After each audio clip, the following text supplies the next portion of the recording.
आज मेरी तबीयत जरा सी खराब हुई तो मेरी सास कहने लगी, चलो बेटी तुम्हें डॉक्टर के पास ले चलो, लगता है कि तुम्हें डॉक्टर के पास जाने की सख्त जरूरत है। अम्मा के कहने पर मैं तैयार हो गई।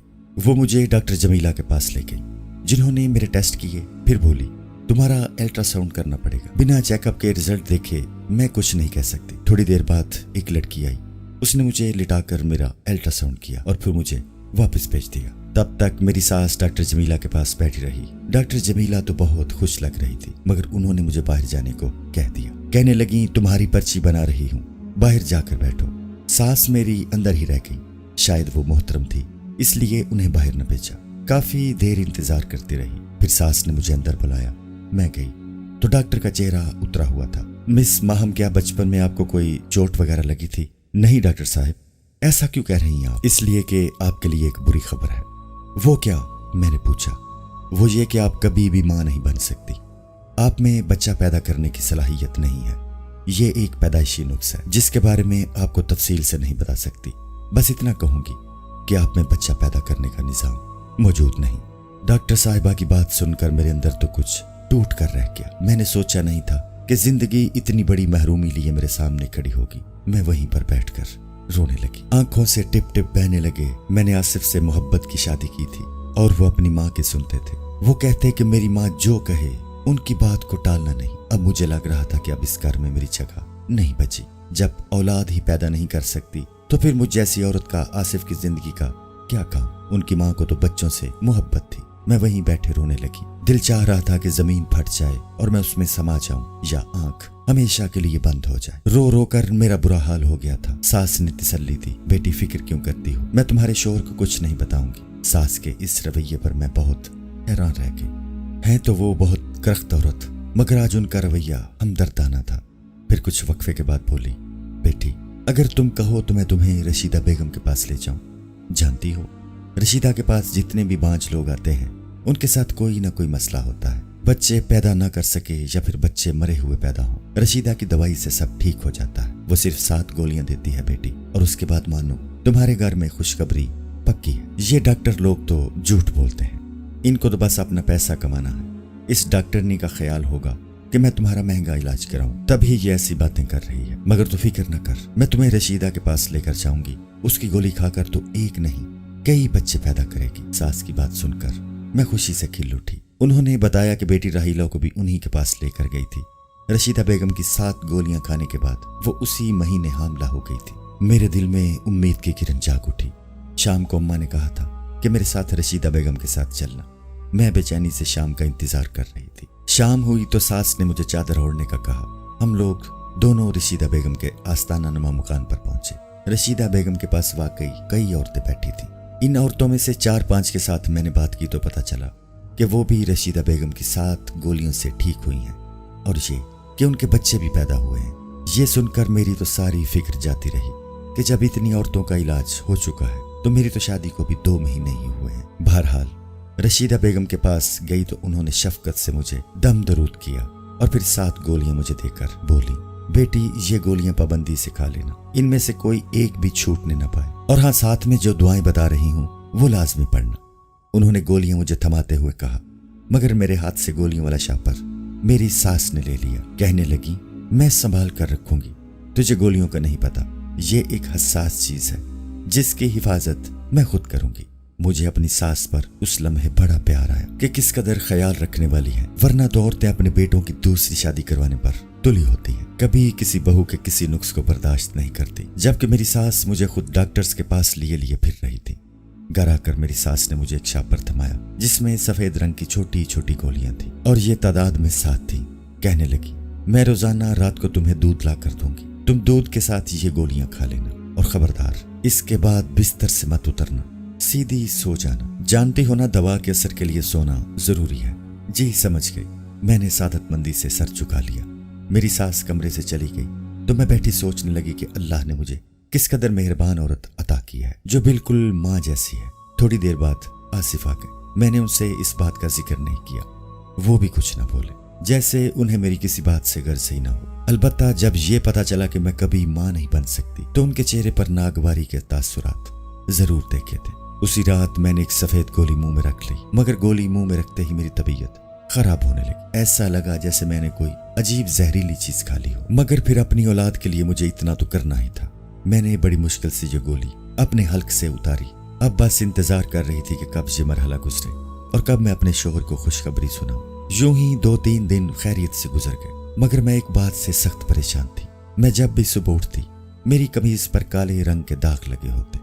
इन दागों का निशान भी समझ में न आता कि ये कैसे लगा है। इसके अलावा मेरा सर भारी होता और पूरे जिस्म में दर्द होता। इस चीज ने मुझे बहुत परेशान कर रखा था, मगर मैं अपनी सास से कुछ न कहती कि कहीं वो दोबारा मुझे किसी डॉक्टर के पास न ले जाए। वैसे भी वो मेरा बहुत ख्याल रखती थी। आज मैं बहुत खुश थी क्योंकि मेरा कोर्स मुकम्मल होने को आया था। मेरे पास अब सिर्फ आखिरी गोली रह गई थी। मैं रात हुई तो सोचने लगी कि आज आखिरी गोली खाकर सो जाऊंगी तो उसके बाद शायद जल्द ही मुझे खुशखबरी सुनने को मिले। इसी खुशी में गोली मेरे हाथ से गिर गई। रात का वक्त था, कमरे में हल्का हल्का अंधेरा था। मैंने गोली ढूंढने की बहुत कोशिश की, मगर वो मुझे कहीं न मिली। फिर मैं जाकर टार्च ले आई, बेड के नीचे हर जगह घूम फिर कर देखा, मगर मेरी गोली गुम हो गई थी। मुझे बड़ा अफसोस हुआ और खुद को कोसने लगी कि आज तो आखिरी दिन था, सारा अमल जाया हो गया है। काश मैं गोली खा लेती तो मेरे साथ ये मसला ना होता। अब न जाने बाकी 6 गोलियों का असर भी मुझ पर होगा या नहीं। फिर सोचने लगी, रशीदा बेगम कौन सी दूर है, अभी वक्त ज्यादा नहीं गुजरा। फजर के वक्त मुंह अंधेरे ही उनके घर चली जाऊंगी। गांव के लोग तो सुबह सवेरे उठ जाते हैं, सुबह सवेरे ही उनसे गोली ले लूंगी तो बाकियों का असर जाया नहीं जाएगा। यही सोचकर मैं सोने की कोशिश करने लगी कि सुबह जल्दी उठूंगी तो सुबह ही रशीदा बेगम के पास पहुंच जाऊंगी, मगर इसकी नौबत नहीं आई। अभी मुझे लेटे हुए 10 मिनट ही गुजरे थे कि मेरी सास कमरे में दाखिल हुई। मैं भी सोती बन गई कि कहीं ये ना समझे कि मैंने गोली नहीं खाई, क्योंकि गोलियों के असर में अक्सर मुझे नींद आ जाती थी। मैं सोच रही थी कि 1-2 बार मुझे देखने के बाद सास कमरे से चली जाएगी, मगर ऐसा नहीं हुआ। वो मेरे कमरे में रुकी रही। मैं आंखें खोलकर देख भी नहीं सकती थी कि वो क्यों रुकी है। थोड़ी देर गुजरी थी कि एक जानी पहचानी सी खुशबू मेरे नाक से टकराई। ये खुशबू अगरबत्तियों की थी जो शायद मेरी सास ने अपने हाथ में ले रखी थी। मैं अब भी सोती बनी रही कि कहीं उन्हें शक ना हो जाए कि मैंने गोली नहीं खाई। लेकिन जब उन्होंने अगरबत्तियों की राख मेरे सर पर और मेरे पेट पर गिराई तो मुझसे रहा न गया। गरम गरम राख जब मेरे कपड़ों पर पड़ी तो मुझे खौफ सा महसूस हुआ। मैं एक जोरदार चीख मारकर उठ बैठी।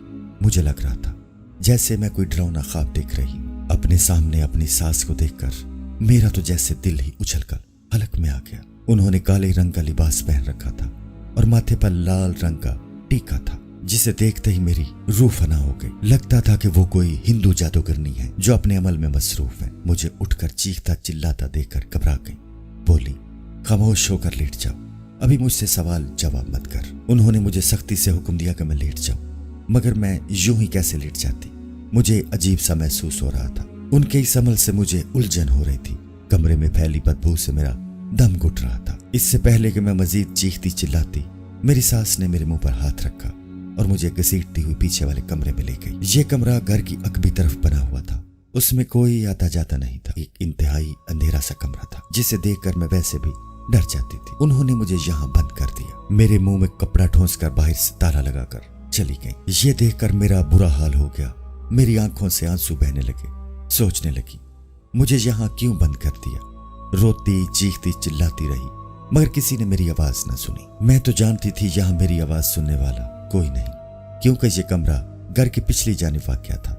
मैं अपने शोहर आसिफ को कोसने लगी, जिसने मेरा ख्याल नहीं किया, मुझे पूछने तक नहीं आया। मैं उसका इंतजार दिन भर करती रही, मगर उसने मुझे पलट कर नहीं देखा। लग रहा था जैसे इस अमल में वो भी अपनी माँ के साथ शामिल है और ये कि उसे मेरी कोई परवाह नहीं। इसी इंतजार में थी कि तकरीबन शाम के 4 बजे आसिफ ने अपनी शक्ल दिखाई।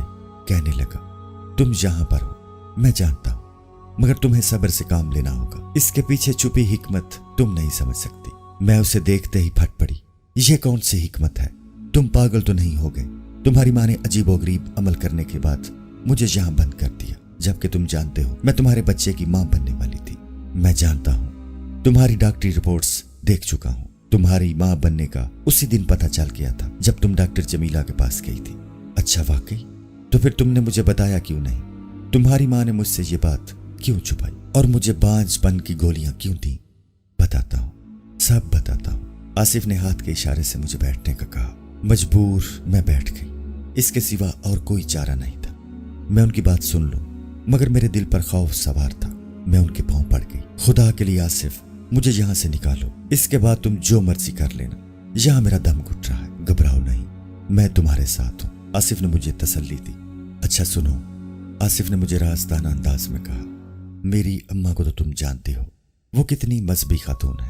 औरतें उनसे दम करवाने आती हैं और वो सभी का मुफ्त इलाज करती हैं। शायद तुम इस बात को नहीं जानती, क्योंकि अम्मा ने आजकल ये सरगर्मियां जरा कम की हुई हैं। मगर मैं अम्मा को अच्छी तरह जानता हूँ। वो लोगों की मदद करती हैं, खासकर बांझ औरतों की।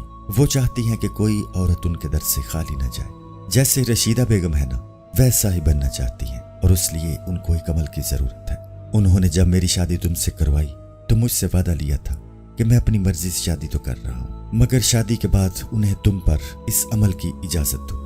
बस इसी वजह से मैं उनसे बात नहीं कर सकता, क्योंकि उन्होंने मेरी बात मानी थी, तुम्हें मुझसे ब्याह कर मेरी दिली आरज़ू पूरी की। मगर अब मुझे भी उनकी मानना है ना। वो अगर ये अमल कर रही हैं तो उन्हें करने दो, उससे शायद तुम्हारे बच्चे को भी कोई नुकसान पहुंचे। मगर मैं जानता हूँ कि अम्मा की नीयत बुरी नहीं है, वो बाकी औरतों की मदद करना चाहती हैं।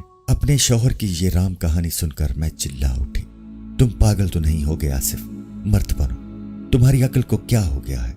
हरगिज़ नहीं। तुम्हारी माँ सरासर जाहलियत में पड़ी है। उनको तो ये तक नहीं पता कि एक औरत के साथ झूठ बोलकर उन्होंने कितना बड़ा गुनाह किया है। अरे वो क्या लोगों की मदद करेंगी? वो तो अपने ही बेटे की नस्ल खत्म करने पर तुली हैं। अगर मैं बांझ नहीं थी तो मुझे वो खतरनाक गोलियां खिलाने की क्या जरूरत थी? और तुम कैसे बाप हो? तुम्हें अपनी औलाद की भी फिक्र नहीं। क्या ये बच्चा चला जाए तो तुम्हें कोई दुख नहीं होगा? नहीं, आसिफ ने इत्मीनान से कहा, मुझे दुख नहीं होगा। अल्लाह ने एक दिया है तो अल्लाह और भी देगा। तुम सब्र करो। वैसे भी तुम्हारा तो भी पहला महीना है, कौन सा ये बच्चा इस दुनिया में आ गया है? आसिफ, मैं कोई बात नहीं जानती। बच्चा दुनिया में नहीं आया तो इसका ये मतलब नहीं कि तुम उसे अपने हाथों से कत्ल कर दो। कम से कम तुम्हें ये बात समझनी चाहिए कि तुम्हारी माँ जो कर रही है वो सरासर गलत है। मैं अपने बच्चे को किसी को हाथ नहीं लगाने दूंगी। तुमने जो करना है कर लो। तुम्हारी माँ के हाथों कुर्बानी का बकरा नहीं बनूंगी, मैंने गुस्से से कहा। आसिफ ने मुझे वहीं बंद किया और वो भी चला गया। बेवफा की इस हरकत पर मैं तो हैरान रह गई। सोचा नहीं था कि वो इस कदर संग दिल होगा। 2-3 घंटों बाद दोबारा आया तो फिर मुझे वही बात समझाने लगा। बोला, अम्मा को अमल करने दो, वो सब लोगों की भलाई के लिए कर रही हैं। इसके बाद तुम जो चाहे करो, मैं तुम्हारी हर बात मानूंगा, लेकिन खुदा के लिए मुझे अम्मा के सामने शर्मिंदा मत करो। आसिफ ने मेरे आगे हाथ जोड़ दिए। मगर औलाद की मोहब्बत औरत के लिए सबसे बढ़कर होती है। नहीं आसिफ, तुम जो मर्जी कहो, मैं औलाद का गला नहीं घोंट सकती। अपनी माँ से कह दो कि जब तक मैं जिंदा हूँ उसे ये अमल नहीं करने दूंगी। मैं गुस्से में दहाड़ी। आसिफ पत्थर बना मुझे देखने लगा, जैसे उसे यकीन ना आ रहा हो कि मैं अपनी औलाद से कितनी मोहब्बत करती हूँ। उसके चेहरे पर नदामत नजर आ रही थी, जिससे साफ जाहिर होता था कि वो शर्मिंदा है, मगर अपनी माँ से मजबूर भी है। वो उसी वक्त अपने कमरे से उठा और बाहर चला गया। मुझे सांस के चीखने की आवाजें आईं। फिर वो भागा हुआ मेरे कमरे की तरफ आया। जाओ, निकल जाओ इस घर से, जितनी दूर जा सकती हो चली जाओ, वरना अम्मा तुम्हारी जान ले लेगी। फिर आसिफ ने मुझे अपने एक दोस्त के घर का पता दिया और मुझे रोड तक छोड़ने भी आया। बोला, कुछ दिन यहाँ रहो, मैं खुद तुम्हें यहाँ से लेने आऊंगा। अम्मा पर जुनून तारी हो चुका है, वो तुम्हें नहीं बख्शेंगी। आसिफ की बात दुरुस्त थी। फजर के बाद मैं अपना मुख्तसर सा सामान लेकर अपनी सास के घर से चली गई। मैं दिल ही दिल में दुआएं कर रही थी कि जहाँ जा रही हूँ उन लोगों का रवैया मेरे साथ अच्छा रहे। वहां पहुंची तो असगर और उसकी बीवी ने मेरा इस्तकबाल किया। शायद मेरे शोहर ने उन्हें पहले से बता दिया था कि मैं आ रही हूँ। उन लोगों के घर मुझे किसी किस्म की कोई तकलीफ नहीं हुई। मैं आराम से 6 महीने वहां रही। इस दौरान आसिफ ने मेरी खबर न ली। मेरी उम्मीद टूटने लगी थी। लगता था जैसे वो कभी पलट कर नहीं आएगा।